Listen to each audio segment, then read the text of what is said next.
In this video, I'm going to be going over the 15 ultimate secret tips that you need to know for DMZ. And I assure you, by the end of this video, you'll have learned something new for your next games for DMZ. So let's get into it. But if, like me, you're loving DMZ right now and you want more DMZ content, then be sure to subscribe so you'll be the first to see my new videos when they drop. Now, this first tip is a really obvious one, but I've not seen many players taking advantage of this, and that is running an insured weapon that has a suppressor on it. One of the most annoying parts of DMZ is firing at one AI and suddenly you have 100 AI going after you. But if you use suppressed weaponry in DMZ, this actually makes you a far superior player, as well as not disturbing other AI of your whereabouts if you are taking out just one or two AI. This can be a suppressor on any type of weapon, be it an LMG, an AR, or my personal favorite, a sniper rifle. Now, it is a no-brainer to put a suppressor on your weapon regardless of it suppressing the sound, because some suppressors actually boost the damage range of your weapon, so there are zero downsides to putting a suppressor on and so many upsides. Now, this next tip I can't guarantee you'll always find luck with in your games, but instead of fighting enemy teams, if you hold your ping button and then go to the bottom right to request to join an enemy squad, you can turn your squad from a 3-man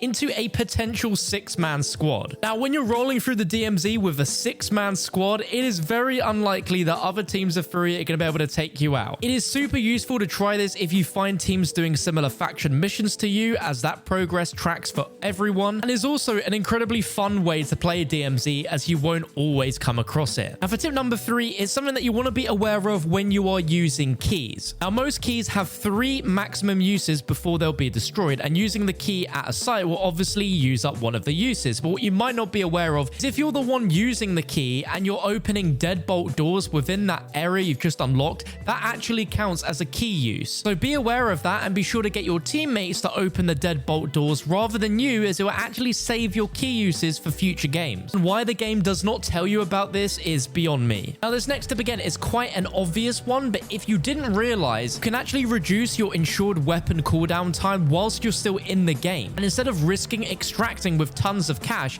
you can actually just put all that money and valuable items in a dead drop bin. Regardless if you XFill or die in that game, you'll still have your insured weapon cooldown reduced. Now, this next tip is a speed running tip. If you are looting at the start of a game and you come across a Geiger counter to replace your tactical equipment, I would actually pick this up, because if you pick up a Geiger counter, this actually skips the first step of the nuclear contracts that you pick up around the map. If you already have a Geiger counter, this completely skips the first step of that mission, and you'll be able to immediately search for the nuclear rods, which are worth $10,000 each. So if you pick up a Geiger counter and there's a nuclear contract near you, it's definitely worth doing it, because you'll be able to get some very quick cash with no real effort at all for finding those nuclear rods. And for tip number 6, this goes out to all my homies that have still not got the M13. What you might not realize is if you've got a friend that's already got the M13 for you, they don't need to drop the health hazard chemist version of it, as a friend can just create an M13 build for you as their insured weapon, drop it for you, and when you extract with it, you'll unlock the M13 for yourself. Now, I know it's not the easiest thing to find friends that have already got the M13, but if you know of any, then definitely do this method and save yourself some hassle. But this next tip is absolutely huge, as at the launch of DMZ, you were able to duplicate your insured weapon. In the game thing, it is a contraband weapon, but they fixed it, but there is a new method to do it. If you drop your insured weapon and get a teammate to pick it up, and then they drop that weapon back for you and you stow it and XFill, the game will turn that into a contraband weapon, meaning you can build up a massive contraband stash of all of the best weapons with the best attachments on them, and essentially clone your insured weapons so that if you do ever die with it, you can just go to your contraband stash and jump back into game with that same weapon without having to wait for the cooldown. Now, something tells me that tip won't work for long, so be sure to take advantage of it whilst you can. Now, if you're trying to extract with a weapon case and the jug is in the observatory, then oh my god, this next tip is going to be a lifesaver. This tip is how to insta-kill the juggernaut if it spawns here at the observatory, and to do it, you're going to want to make sure you climb up to the top of this tower, where there are not 1 but 2 ladders that you need to climb up. Once you're on the very top, you want to then mantle so you're on this banister and look over slightly to your left, where you're going to see this open observatory roof, and you're going to want to jump and immediately deploy your parachute and glide left so that you fly into the very top of it on top of this telescope. Once you've landed, just simply look down to your left, and as you'll see on the top floor, the jug is going to be there, but he won't be able to shoot you as you are too high up for that man. He'll break his neck if he tries to look up at you, so all you need to do now is just fire away at him, and in no time at all, the jug will have died and you'll have the weapon case there for you to pick up, get out of that building, jump off the mountain, and get a quick getaway to an exfil point. Now, this next tip is all about money, and since the money glitch has been well and truly fixed and people actually have to earn money normally now in DMZ, let me show you how you can make over 100 grand in 15 minutes in DMZ. In order to make the most amount of money in DMZ the quickest, you'll want to do the destroy supplies contract. This will involve you having to go over to 2 bomb sites, planting bombs at both of those and waiting for them to go off. And once they're done, the overview map will now be showing the location of several safes on the map. This can be between 3 and 5 safes, and you want to be going over to all of these safes, interacting with them to start the process of raiding the safes, and after a ton of AI swarming you for about a minute or two, the safes will open, giving you a bunch of amazing rewards, such as a ton of money, as well as very valuable items you can sell for money, and other cool items. And all you want to do is just repeat this by going and doing all the saves that the map shows you. This will easily give you all the money that you'll ever need to sort yourself out in DMZ within one game. If you need to get a large backpack, a free armor-plated vest, self-revives, and more, then this is the best way to get money the quickest right now in DMZ. This next tip is a big one, and this is absolutely crucial if you're going ahead and taking out enemy teams, because if you down a player and even fully kill them, there's a chance that they have other teammates that are still alive in the game, and you have no idea if they have teammates or anything. So most of the time, if people are killed, their teammates have likely ran away and can come back to their body and revive them several minutes later, and there was absolutely 0 point going through the effort of killing that player for them to just be revived again. But there is a way to stop enemies from being revived forever. This is absolutely huge, and I've seen no one take advantage of this, and all you have to do is simply take an enemy's dog tag.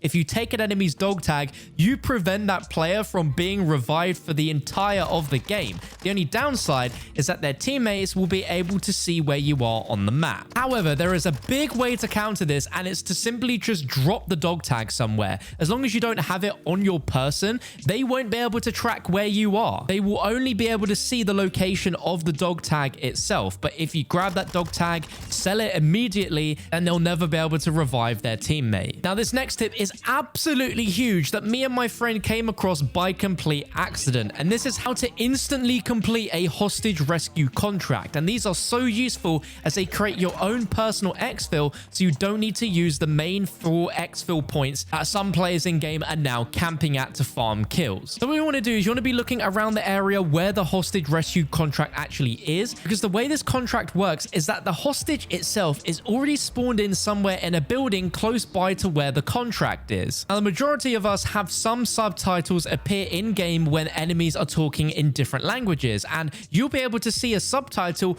for the civilian male or female in a building nearby to you. If you can see that appear on your screen, start investigating to try and find the building in which the hostage AI is. And when you can find that, you'll notice that most of the building doors will say that you need a contract in order to open it, but most times there will be at least one door to that building that will be completely open for you to go in without needing to pick up the contract. So what you can do is you can just go into that building, clear all the AI, and find where the hostage is. Then you can simply get a teammate to go ahead and pick up that contract, and you'll instantly be able to defuse the bomb on that hostage and then pick it up, take it to that exfil, and you'll be able to exfil really quick and fast. Now, this contract isn't too tricky on its own, but it can be quite overwhelming finding that hostage and defusing the bomb in time, especially when the AI are all armored and you don't have the best gear. This allows you to take out all the AI at a pace that you're happy with and be able to get it done without failing to defuse that bomb. This next ultimate tip is one which is definitely going to annoy some enemy players, but if you didn't already realize, if an enemy has called in an exfil helicopter, that helicopter isn't just exclusive to that squad. You can board it as well. So if for some reason the enemies aren't there to board it, or you've taken out all of the enemies and the helicopter still hasn't taken off yet, you can get in that helicopter and you can exfil successfully without having to have called it in yourself. Players definitely don't realize this yet, and you don't even have to be inside the helicopter for this exfil to count. You can be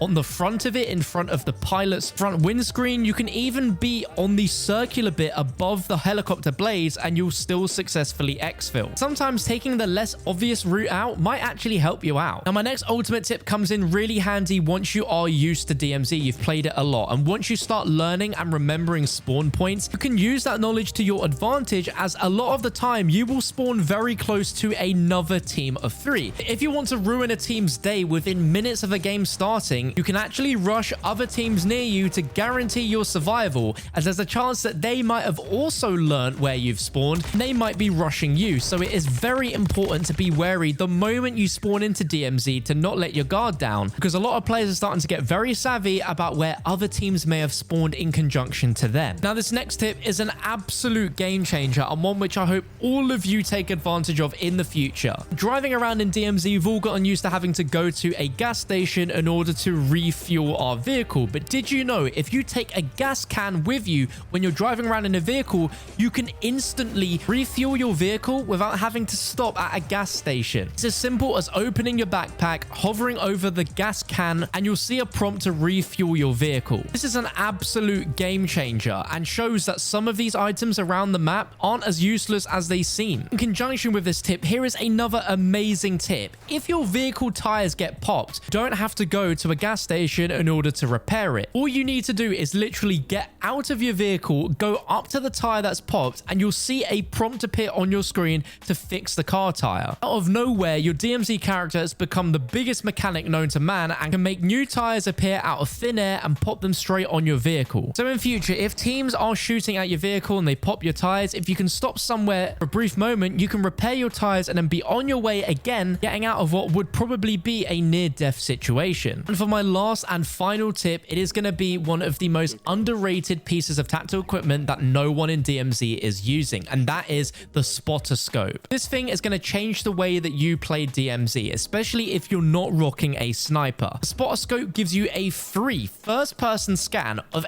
anywhere, with the ability for you to look up to 300 meters plus in the distance with a beautiful clear view, and on top of all that, it is glint free, so enemy players will have no idea that you're looking at them with this spotter scope, and it even has a thermal sight, so it is near perfect to use in any situation where you can't see enemy players shooting at you. You can get a live ping on them for the entire team that will stick there for a much longer time than a traditional ping, and is very useful for getting you out of some situations where it might have usually been impossible to see players. And that's going to wrap up my 15 ultimate secret DMZ tips, but if you have more to share, please let me know in the comment section down below. I'm sure in the future I'll have an even bigger list of tips to share with you on DMZ, so if you want that, be sure to subscribe. If you want another DMZ video, it's on your screen right now.